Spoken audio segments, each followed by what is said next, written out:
Homélie du deuxième dimanche de l'Avent, année liturgique C. Le thème de notre méditation, vivons l'Avent à sa plénitude.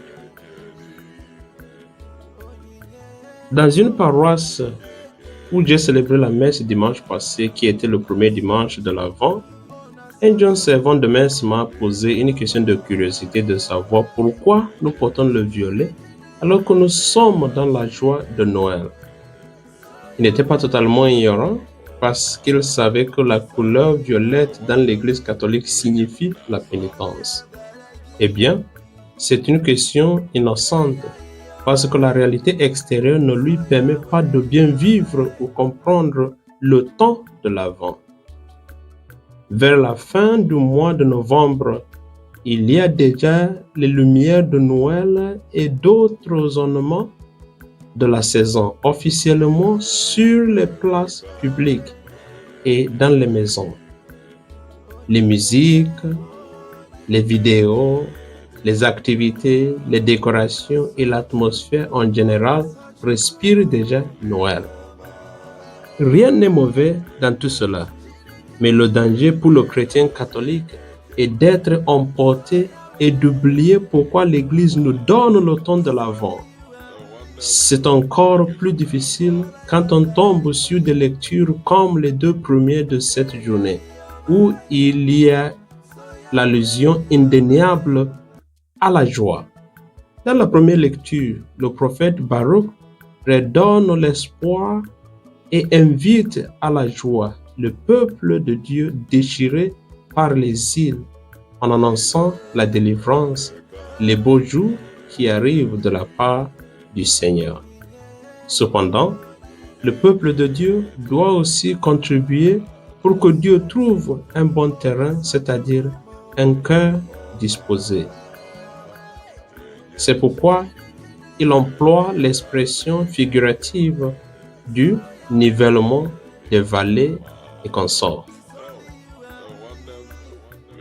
Environ 4 ans après le prophète Malachie, voici qu'Israël entend une nouvelle fois, la voix d'un prophète, Jean-Baptiste.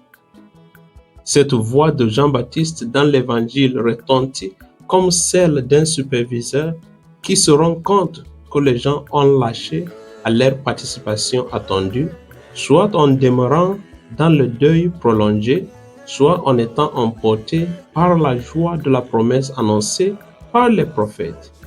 C'est ainsi qu'il reprend les paroles du prophète Baruch, mais cette fois-ci en insistant impérativement sur l'aspect préparatif. Préparer le chemin du Seigneur.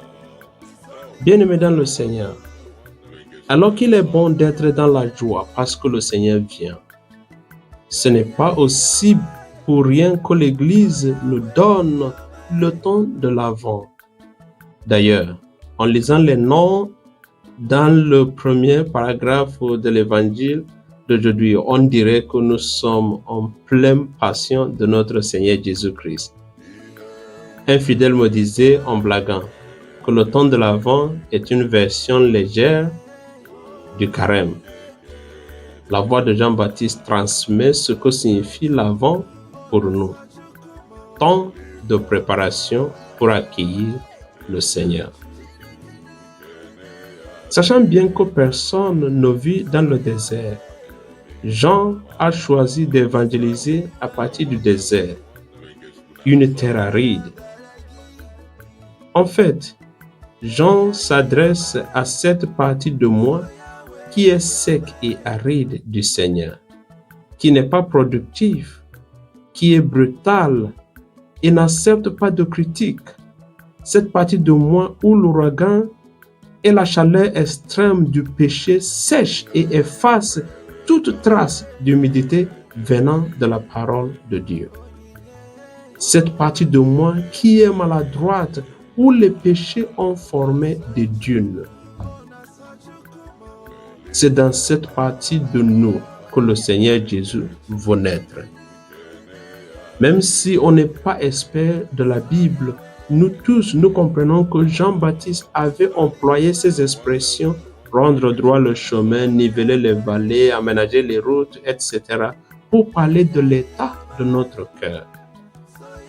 Adapté à notre langage aujourd'hui, Jean nous invite à la pénitence et à la réparation pour que cette joie, ce salut du Seigneur soit parfait en nous.